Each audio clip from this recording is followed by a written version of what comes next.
ராஜு, இந்த பணம் பேரு சொத்து இருக்கிறவன்லாம் சந்தோஷமான மனுஷன் இல்லைப்பா. எந்த மனுஷனுடைய உடம்புல வியாதியோ மனசுல வேதனையோ இல்லையோ அவன் தான் சந்தோஷமான மனுஷன். இனிமே இந்த பீரு பிராந்தி இந்த கன்றாவியெல்லாம் சாப்பிட்றதுக்காக நீ வெளியே அலைய வேண்டாம். வேலைக்காரங்கிட்ட சொல்லி தினம் ஒரு பாட்டிலும் ரூம்ல வைக்க சொல்றேன், அதை சாப்பிடு.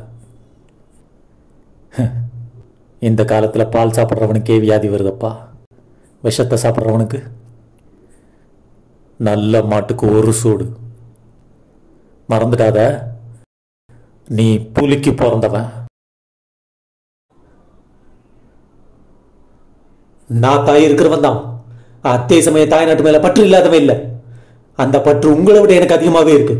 எனக்கு மட்டும் இல்லை, இந்தியாவில் உள்ள அத்தனை இளைஞர்களுக்கும் அந்த பற்று இருக்கு. வெறும் சம்பிரதாயத்துக்காக ஜனகணமன பாடுற ஒரு சராசரி கூட்டத்தை சேர்ந்தவங்க இல்லை நாங்க.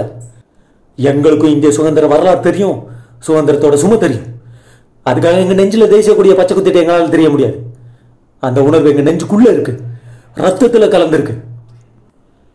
வெள்ளக்காரன் காலத்துல நான் பிறந்திருந்தா முதல் விடுதலை போராட்ட வீரனா நானதான் இருந்திருப்பேன். எனக்கு விவரம் தெரிஞ்ச நாள்ல இருந்து இந்திய நாட்டுல எங்க தப்பு நடந்தாலும் பொங்கி எழறவனா. வெறும் பணத்துக்காகவும் பதவிக்காகவும் பாரத மாதா கி ஜெய் சொல்றவன் இல்ல இந்த செல்வா. டேய், ஏன்டா இப்படி எல்லாரும் சாகிறதுக்காக அலையிறீங்க?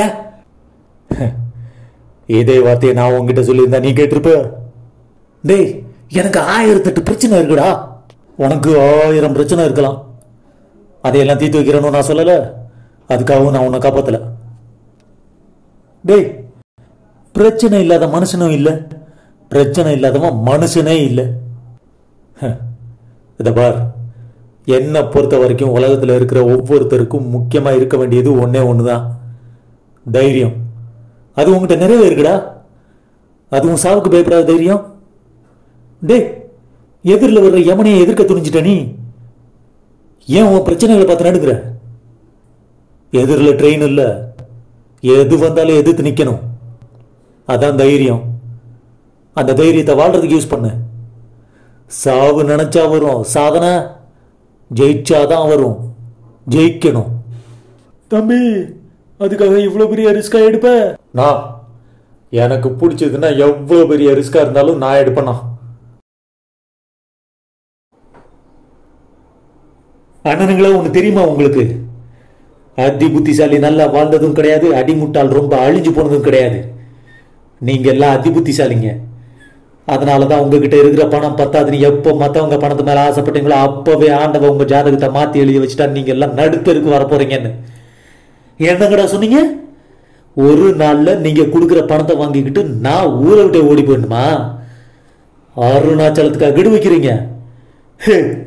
இப்போ நான் உங்களுக்கு கெடு வைக்கிறேன். ஒரு நாள், ஒரே நாள், அதுக்குள்ள நீங்க செஞ்ச தப்பெல்லாம் ஒத்துக்கிட்டு காலில் விழுந்து என் காலில் இல்லை, உங்களை எல்லாம் நல்லவங்க நம்பி ஏமாந்து போய் உட்காந்துட்டு இருக்கிறாரே அந்த நல்லவர் ரங்காச்சாரி, அவர் காலில் விழுந்து மன்னிப்பு கட்டிட்டு ஊரை விட்டு ஓடி போயிருங்க. உங்களை உயிரோட விட்டுடுறேன். இல்ல இதுக்கு மேலேயும் என்கிட்ட விளையாட நினைச்சீங்க, உங்களை ஒரேடியா முடிச்சுட்டுன்னு சொல்றான், முடிக்கிறான். ஓட்டா.